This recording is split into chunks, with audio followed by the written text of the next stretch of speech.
চট্টগ্রাম বিশ্ববিদ্যালয়ের মেধাবী শিক্ষার্থী অরিত্র হাসান এখনও নিখোঁজ রয়েছেন। সমুদ্র সৈকতে গোসলে নেমে ৩ বন্ধু স্রোতের টানে ভেসে যাওয়ার ঘটনায় আজও তাকে খুঁজে পাওয়া যাচ্ছে না। বিস্তারিত দেখুন আরাফাত শিকদারের প্রতিবেদনে। কক্সবাজারের হিমছড়ি এলাকায় ক্যাম্পিং কক্স রিসোর্টে অবস্থানরত অবস্থায় তারা সমুদ্র সৈকতে নামেন। ঘটনাস্থলে এক বন্ধুর মরদেহ পাওয়া যায়, আরেকজনের মরদেহ উদ্ধার হয় সমিতিপাড়ায়। ৩ দিন পার হলেও অরিত্র হাসানের খোঁজ মেলেনি। টুরিস্ট পুলিশের অতিরিক্ত ডিআইজি আপেল মাহমুদ জানান, ঘটনা জানার পরপরই অভিযান শুরু করা হয়। ইন্সপেক্টর তপন ও রঞ্জিতের নেতৃত্বে একটি বিশেষ উদ্ধার টিম গঠন করে সমুদ্র সৈকতে তল্লাশি চালানো হচ্ছে। ডিআইজি আরও বলেন, পর্যটকদের নিরাপত্তায় টুরিস্ট পুলিশ সিসি লাইফ গাইডের নির্দেশনা মেনে চলতে অনুরোধ জানায় এবং গভীর স্রোতে না যেতে বিশেষভাবে সতর্ক করে। দেশের বিভিন্ন প্রান্ত থেকে আসা পর্যটকদের নিরাপত্তা নিশ্চিত করতে টুরিস্ট পুলিশ দিন-রাত কাজ করে যাচ্ছে।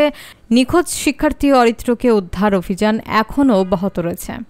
গতকালকে একজনের লাশ পাওয়া গেছে, আজকে আমরা সকালে একজনের লাশ খুঁজে পেয়েছি।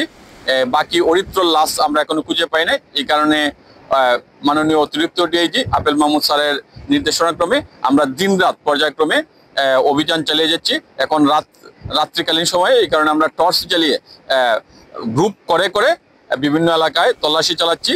আমরা আশা করি অরিত্রর লাশ আজকে রাতের ভিতর খুঁজে পাবো।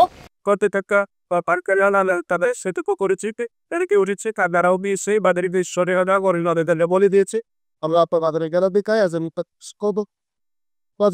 অনুরোধ করত বেশ পরিকাল দেওয়ার নামেকে ঈদের সতর্কতা বেদা